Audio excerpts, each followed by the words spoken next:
दोस्तों नमस्कार, स्वागत है आप सभी का। एक बार फिर से आई चलते हैं बिहार की ताजा खबरों की ओर। देखने उससे पहले अगर आपने अभी तक इस चैनल को सब्सक्राइब नहीं किया तो कर ले, जिससे कि आपको बिहार की ताजा खबर रोजाना मिलती रहे।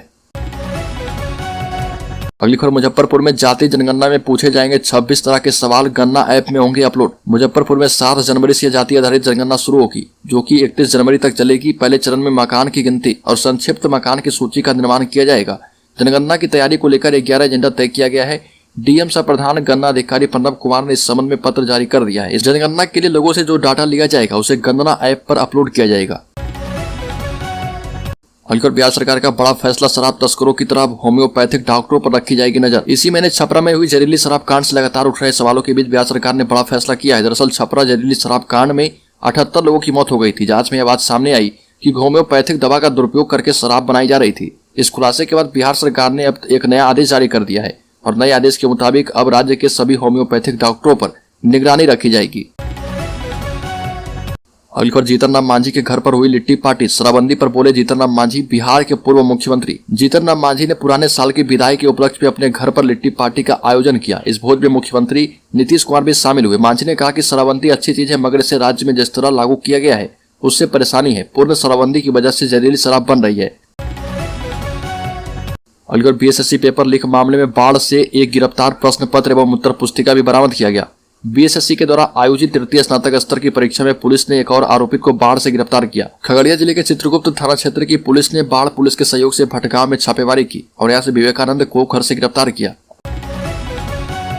अलीगढ़ नीतीश कुमार का छोटा साथ तो बीजेपी ने बना लिया है मास्टर प्लान। 2020 में जनादेश के बाद फिर से सबसे बड़ी पार्टी बनकर उभरना, 2024-2025 के लिए बिहार में अपने बलबूते सियासी ताकत बढ़ाना। नीतीश के साथ रहते पहले पटना में पार्टी के 7 मोर्चों की महत्वपूर्ण बैठक, फिर नीतीश से अलग होने के बाद सीमांचल में शंखनाद बीजेपी ने कर दिया है। 22 में बीजेपी की ओर से तमाम कोशिशें की गई। 2024-2025 के लिए नीतीश कुमार के गठबंधन में जाकर सरकार बनाने के बाद बीजेपी ने सीमांचल भेजने का प्लान बना लिया है।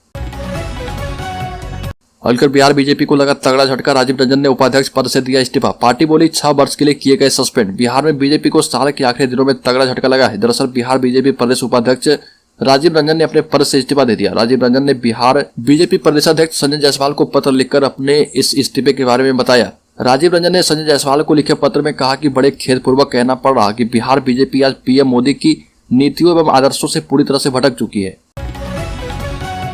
अलीगढ़ गठबंधन के लिए बड़ा संदेश दे कि अब बिहार का नगर निकाय चुनाव। बिहार के 17 नगर निगमों में महापौर, उप महापौर और पार्षदों के परिणाम आ गए और इन नतीजों ने हर किसी को हैरान कर दिया है। ये भले ही दलगत चुनाव नहीं थे, लेकिन इन नतीजों से खासतौर पर बिहार की सत्ता में काबिज गठबंधन को बड़ा सियासी संदेश मिला है। नतीजों पर नजर डाले तो गया को छोड़कर 16 शहरों में महिलाएं महापौर बनी है। वो अभी तब जब केवल 7 सीटें महिलाओं के लिए आरक्षित थी। मतलब इस बार नगर निकाय चुनाव में महिलाओं का डंका बजा है। 17 में से 6 नगर निगम में भारतीय जनता पार्टी समर्थित महापौर चुना गया, जबकि 6 पर गठबंधन समर्थित प्रत्याशियों को जीत मिली है। और यह नतीजे बिहार की सियासत के लिए काफी अहम माने जा रहे हैं, क्योंकि 3 महीने पहले ही मुख्यमंत्री नीतीश कुमार ने भाजपा के साथ गठबंधन तोड़कर आरजेडी जेडीयू की सरकार बना ली थी।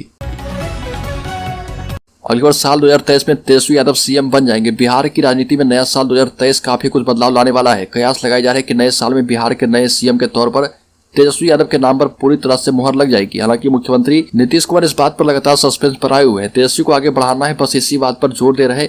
उधर नेता प्रतिपक्ष विजय सिन्हा ने कहा था कि साल 2023 तक तेजस्वी यादव मुख्यमंत्री बन जाएंगे और उनको ही बर्खास्त कर देंगे। इस बात पर नीतीश कुमार ठहाके लगाने लगे।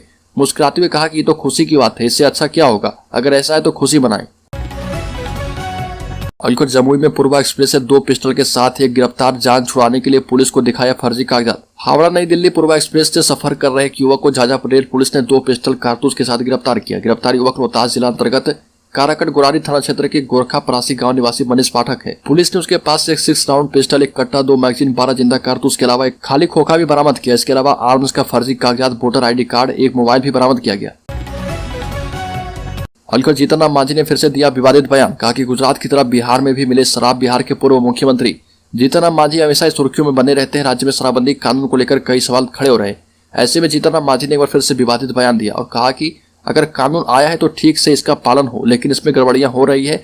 बड़े बड़े लोगों को पकड़कर भी छोड़ दिया जाता है, वहीं छोटे छोटे लोगों को ही पुलिस पकड़ती है और सजा देती है। गुजरात की तरह ही बिहार में भी परमिट के साथ शराब की मांग की गई है। जीतन राम मांझी ने कहा कि बेगुनाह लोगों को पकड़ा गया, जिनकी पैरवी करने वाला भी कोई नहीं। जीतन राम मांझी ने मांग किया कि उन्हें छोड़ दिया जाए। और बिहार नगर निकाय चुनाव में आधे से ज्यादा निगमों में जीते बीजेपी के समर्थक, गठबंधन में रहा तालमेल का अभाव। बिहार नगर निकाय चुनाव के दूसरे चरण में जिन 17 नगर निगमों में महापौर और उप महापौर के पदों पर चुनाव किए गए, उनमें आधे से अधिक जगहों पर भाजपा समर्थकों का दबदबा रहा। राजधानी पटना में भाजपा समर्थित मेयर पद की दावेदार निवर्तमान मेयर सीता साहू भारी मतों से चुनाव जीत गई। वहीं उप महापौर के पद पर जीती रेशमी को भाजपा अपने कोटे में मानकर चल रही है। पटना की मेयर और डिप्टी मेयर के पद के लिए हुए चुनाव में जमीनी स्तर पर गठबंधन कार्यकर्ताओं का समन्वय नहीं दिख पाया और यहाँ पर गठबंधन का वोट रजनी देवी मजहबी और विनीता बिट्टू सिंह के बीच बंटकर रह गया। अलकर सीमांचल में मात्र 10 रुपए में घुसपैठियों को मिल जाती है देश की नागरिकता। पंचायत प्रतिनिधि निभा रहे अहम भूमिका। बिहार के किशनगंज से पश्चिम बंगाल के इस्लामपुर तक 32 किलोमीटर का क्षेत्र चिकन नेक कहलाता है। ऐसा इसलिए क्योंकि यह इलाका कई प्रांतों की लाइफलाइन है। नेपाल और बंगाल के बीच मात्र 15 से 20 किलोमीटर की चौड़ाई की पट्टी है। यह पट्टी बांग्लादेशी घुसपैठियों के संरक्षण में चली गई है। इन घुसपैठियों के झूठे दस्तावेज बनाने में people's front of India PFI सहित अन्य देश विरोधी संगठन मदद करते हैं। इन घुसपैठियों को पनाह देने में सबसे बड़ा है यहाँ रहने वाले आम लोगों का। स्थानीय अल्पसंख्यक समुदाय के भी कुछ लोग पैसे के लोभ में इन्हें अपना रिश्तेदार बताकर संरक्षण देते हैं। इसके बाद कोई एक दस्तावेज तैयार होते ही अन्य दस्तावेज भी तैयार हो जाते हैं। अलीगढ़ कृषि विभाग ने शीतलहर को लेकर बिहार के किसानों को किया अलर्ट। आलू, सरसों, अरहर में लाही से लगेगी चपत। ठंड बढ़ने और कोहरे की दस्तक के साथ ही कृषि विभाग ने सरसों, अरहर एवं आलू लगाने वाले किसानों को सावधान कर दिया है। लाही लगने से रोकने के लिए फूल वाले पौधे, सरसों एवं अरहर के वैसे पौधे जिनमें फूल आ चुके हों पर दवा का छिड़काव करने की आवश्यकता है। पौधा संरक्षण विभाग के सहायक निदेशक अरविंद कुमार ने बताया कि दवा के छिड़काव से फसल सुरक्षित रहेगी।